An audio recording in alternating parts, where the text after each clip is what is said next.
Hello दोस्तों, स्वागत है आपका अपने चैनल तैयारी कर लो में। आज की मास्टर वीडियो में बात करेंगे हिंदी व्याकरण के रस के प्रकार में।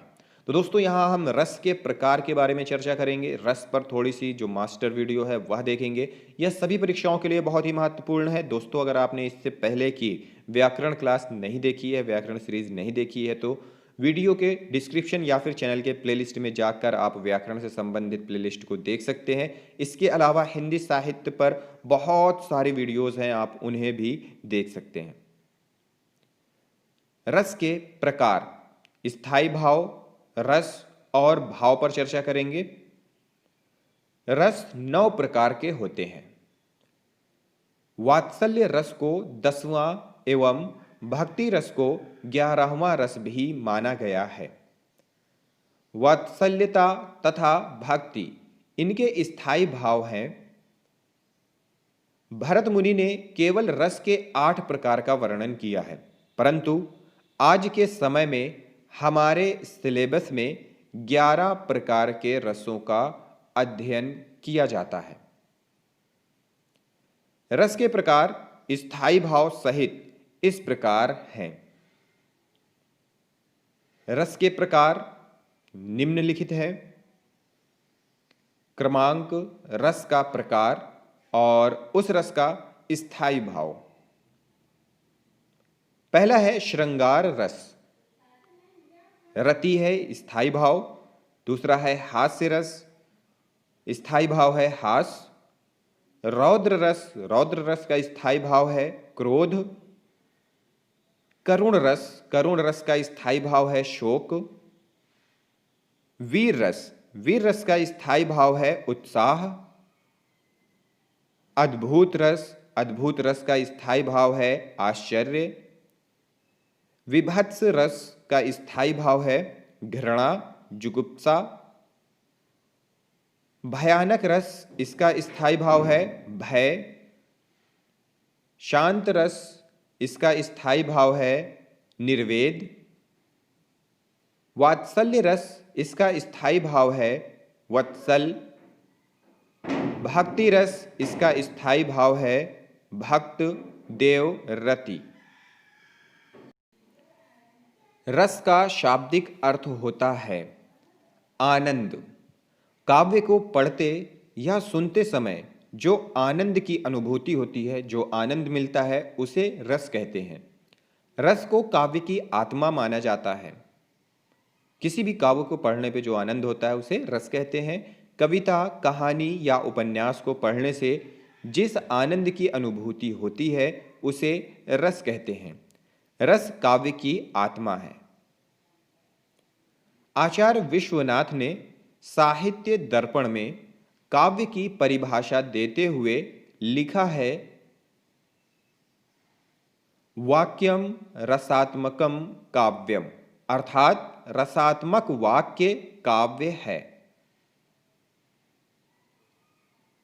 नाट्य शास्त्र के 6ठे पाठ में भरत ने संस्कृत में लिखा है, विभावानुभावा व्याभिचारी संयोगिचारी निष्पाति, अर्थात विभाव, अनुभाव और व्याभिचारी के मिलन से रस का जन्म होता है।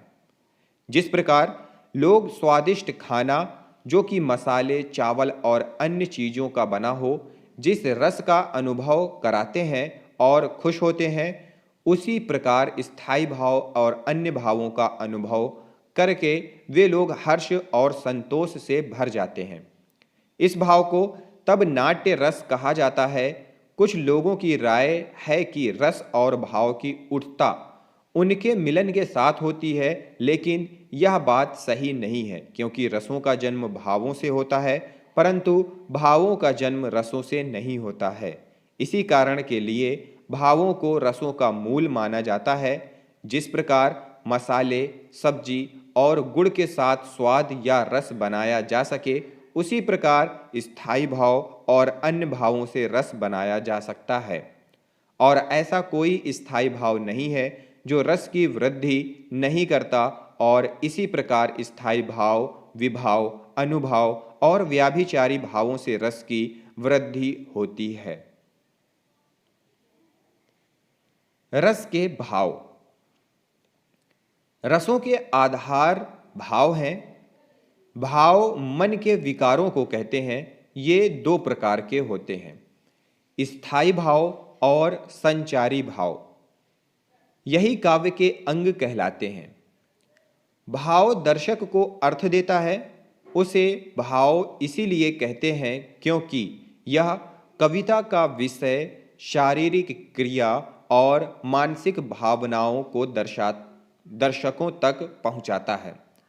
भाव भविता, वसिता और प्रकृता जैसे शब्दों से निर्मित है, जिसका अर्थ है होना।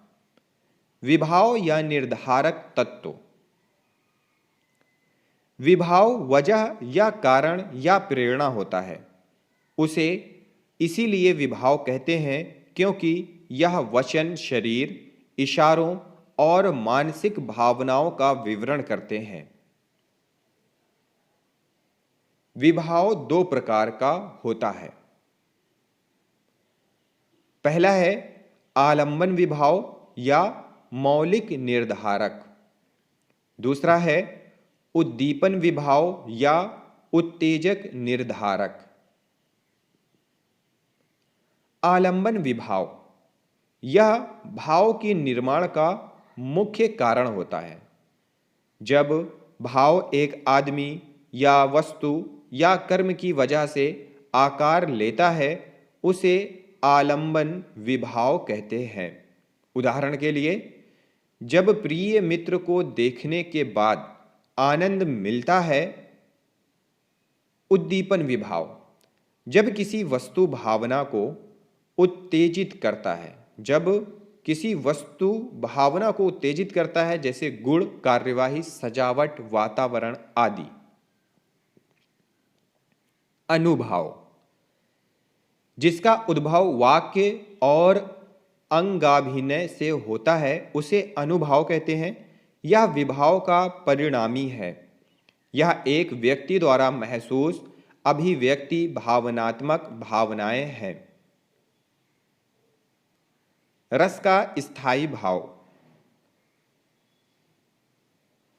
स्थायी भाव से रस का जन्म होता है। रस का जन्म स्थायी भाव से होता है। जो भावना स्थिर और सार्वभौम होती है, उसे स्थायी भाव कहते हैं। रस का उत्पादन भाव के बिना नहीं हो सकता। इस प्रकार से स्थायी भाव रस के नाम में मशहूर है। स्थायी भाव 9 होते हैं। कौन कौन से? पहला है रति, प्रेम, उत्साह, ऊर्जा, शोक, हास, विस्मय, भय, जुगुप्सा, क्रोध और निर्वेद। संचारी भाव रस की वस्तु या विचार का नेतृत्व करते हैं, उसे संचारी भाव कहते हैं। सात्विक भाव आश्रय की शरीर से उसके बिना किसी बाहरी प्रयत्न के स्वतः उत्पन्न होने वाली चेष्टाएं सात्विक अनुभाव कहलाती हैं। इसे अयत्नज भाव भी कहते हैं। सात्विक भाव 8 तरह के होते हैं: स्तंभ, स्वेद, स्वरभंग, वेपथु कंपन, वैवर्ण्य, आश्रुपात, रोमांस व प्रलय। रस के प्रकार 9 हैं। वात्सल्य रस को 10वां एवं भक्ति रस को 11वां रस भी माना गया है। वत्सलता तथा भक्ति इनके स्थायी भाव हैं। विवेक साहनी द्वारा लिखित ग्रंथ भक्ति रस पहला रस या 11वां रस में इस रस को स्थापित किया गया है। इन 9 रस में से 4 रस मौलिक रस हैं। वे हैं श्रृंगार, रौद्र, वीर और विभत्स। इन 4 मौलिक रस से बाकी 9 रस का उद्भव हुआ है। श्रृंगार से हास्य का उद्भव, रौद्र से करुण का उद्भव, वीर से अद्भुत का उद्भव और विभत्स से भयानक का उद्भव होता है। कुछ रंगों का भी उपयोग रस के वर्णन करने के लिए किया जाता है। वह रंग कौन कौन से हैं, कौन कौन रस के लिए? श्रृंगार के लिए हरा रंग, रौद्र रस के लिए लाल रंग,